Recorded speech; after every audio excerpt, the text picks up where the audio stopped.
Hello guys, Emmanuel from Geekception here and hope you are doing awesome today. Now, why should you care about the Xiaomi Mi 8 Lite? Let's find out.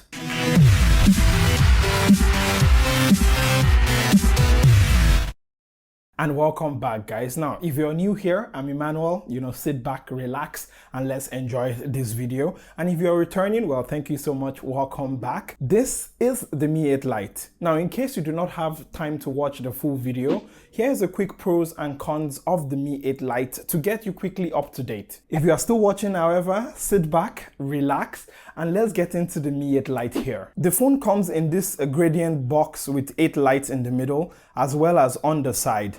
Now, going on to the back of the box, a quick overview of the specifications. Removing all the items that come in the box, and the unboxing experience, it's pretty standard. Things included in the box include a SIM tray removal tool, a USB Type-C to headphone jack adapter, warranty card, user guide, transparent CPU case, charger, USB Type-C cable, and the phone itself. A quick overview of the specifications of the Mi 8 Lite include a Snapdragon 660 processor, 6GB of RAM, a 3350 mAh battery, and there's actually a cheaper version with a 4GB RAM and 64GB storage variant as well. Price-wise, the Mi 8 Lite retails between 999 and 1,299 Malaysian ringgit. Now, why should you care about the Mi 8 Lite? Oh, okay, yeah, it's the cheapest device in the Mi 8 line. I've said that like twice now, but is that all there is to the phone? Well, let's dig deeper. Looking at the build quality, and it has a glass back. Now, the glass back has this blue purplish gradient that is nice to see. Xiaomi calls it Aurora Blue. It is bright and you can really see it, as opposed to something like, say, the Oppo R15 Pro, which is also duotone, but is a little bit more muted. Now, the back might be nice to see, but this phone, like all glass phone, is a fingerprint magnet, so you will definitely want a cleaning cloth. Also, still on build quality, I like the semi-rounded edges that make the phone rather comfortable to grip. Moving up front, and the notch is there, but it is not the biggest nor the smallest in the world. I would say it's in between. The notch contains the 24 megapixel camera, speakers, sensors, and no IR camera here, so no IR camera on the Mi 8 Lite. Since we are already on the front of the device, the display here is a 6.2-inch Full HD display. Talking about visibility, and visibility was good both indoors and when I use the device outdoors. Watching videos on the 6.2-inch display on the Mi 8 Lite was rather pleasant. And while, yes, there is a notch here, it didn't really bother me much, as I've somehow learned to ignore it. Now, something I noticed while watching videos was that on YouTube, if you zoomed in, it did not get in the notch. Now, this is different from something like the Poco phone, for example, that fills up the whole display, including the notch. So just something I noticed there. Now, moving on to audio, and the speakers are bottom firing speakers here on the Mi 8 Lite with no headphone jack. So you do need that adapter that comes in the box. Anyways, I carried out an audio test, so check it out.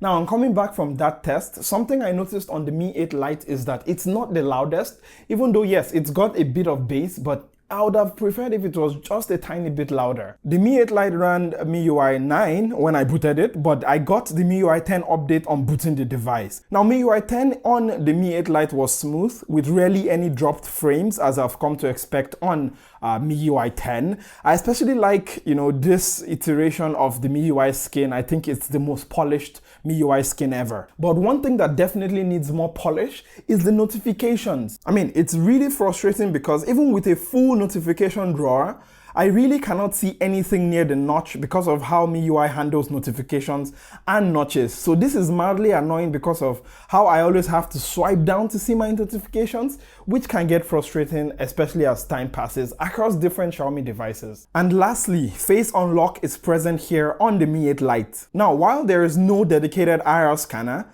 unlike something like, say, the Poco phone, here on the Mi 8 Lite, it makes use of the front-facing camera. Now, this means that it works fairly fast in brightly lit conditions, And going on to low light, I would say it worked well in dimly lit conditions as well, which surprised me because I thought it would perform badly, but it actually performed okay, I would say. I mean, it's still not Pocophone level good, especially in pitch black darkness, but hey, it's actually pretty good enough for daily use. Powered by a Snapdragon 660 processor, day-to-day tasks such as using the phone, the camera, social media, especially Twitter, the phone performed really well with rarely any hiccup. Now, of course, this will not beat a top-of-the-line processor, but for daily tasks and even for gaming, I would say, the 660 here on the Mi 8 Lite handles pretty much everything I threw at it. Now, talking about throwing things at the Mi 8 Lite, I play a lot of Contra Return, and I have to admit, it does take a little longer in the loading screen on the Mi 8 Lite compared to,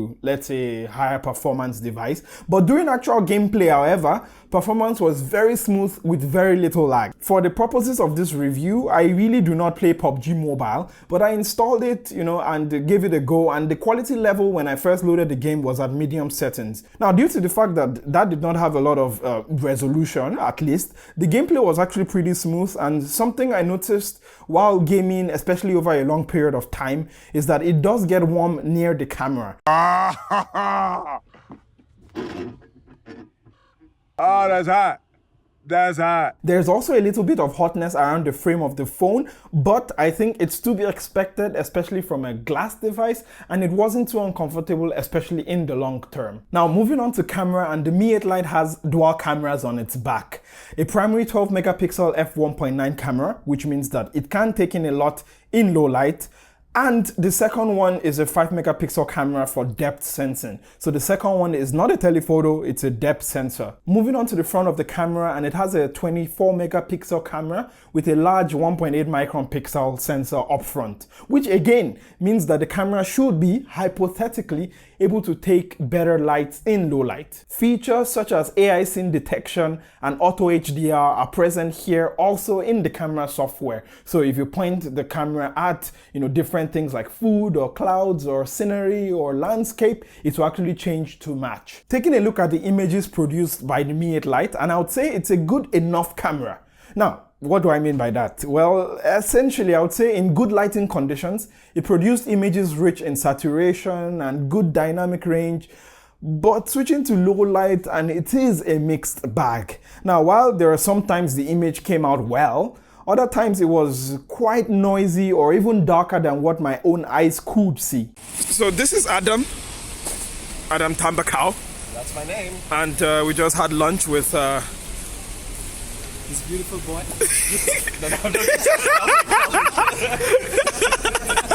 with Yusuf. Apparently his name is Yusuf now, thanks to Z. Someone called him Yusuf just now. His name is actually Taufik.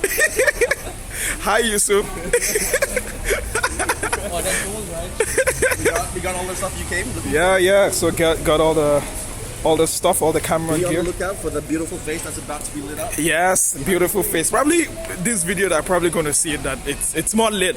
It's more lit. Definitely more lit. So hi guys, currently heading to a friend's place to help her move. Now it's somewhat in the evening, I think. Yeah, so actually it looks good here. There's that little ray of light in the background there. But yeah, let me know what you feel about the audio as well as the video. As you can see, like almost all Xiaomi phones, it's blown out in the background there. And moving to the back, it actually handles the sky really well. Not sure about the stabilization, if it's present or not. I should know that, but hey, just let me know what you feel about the video.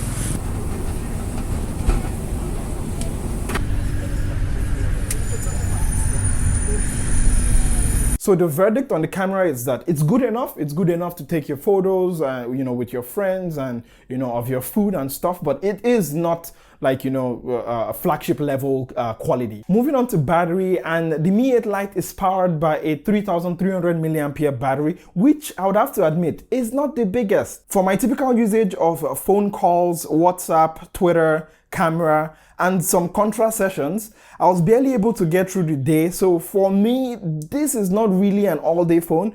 Like I would say most times at 5 o'clock or 6 o'clock in the evening, or afternoon, depending on how you see it, I would have to, try to look for somewhere to charge it. So this phone definitely, especially by how I do it, I mean, you can have a different usage pattern. It definitely isn't a all-day phone for me. And coming on to the conclusion of this video, the question still remains, why should you care about the Mi 8 Lite? Well, in my own time that I used it, some things I cared about is the build quality. It looks really good and it feels good as well. You can almost not believe that it is the cheapest device in the lineup of, the Mi 8 lineup.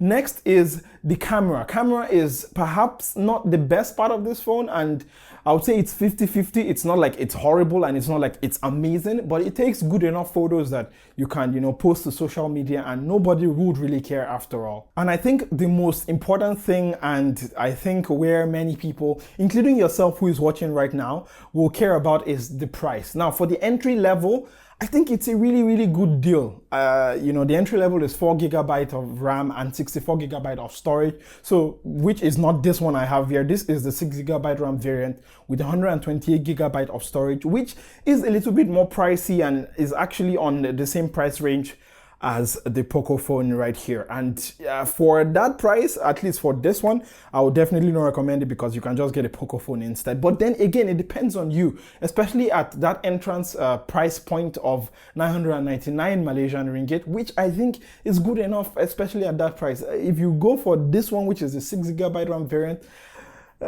Poco phone, but well, it really depends on you. So apart from just listening to me talk about all of this, go to the Mi store or go to a electronics store, check it out for yourself, feel it, hold it in your hand, play with it, and see if it's really something you like, as opposed to just watching a video online. And that makes it the end of this video. This has been my thoughts and opinions about the Mi 8 Lite. A huge shout out to the folks over at Xiaomi for sending this over. A huge shout out to you who is watching right now too for watching this video. And that has basically been it for this phone. I've really enjoyed using it. It's been fast enough. The camera is not the best, but again, it's good enough for social media, for posting to Twitter and stuff. So no complaints there as well. Price point is also pretty good. So not to repeat myself, that's basically been it for this video. Season's greetings, Merry Christmas in arrears and Happy New Year in advance, or if you're watching this and it's the new year already, well, Happy New Year. And well, that's basically been it for me. More videos shall be coming soon. I've taking sort of some time off to plan stuff more now, as opposed to just shooting that I was doing before. So it will take a little bit longer for me to push out videos now, but I want to work on it really, really well. Anyways, that's basically been it. Thank you so much for watching. If you're still watching, well, thank you, and make sure you take care of yourself. New year, new me, new everything kind of a thing. And I shall catch you in the next one. Don't forget to be awesome. Bye.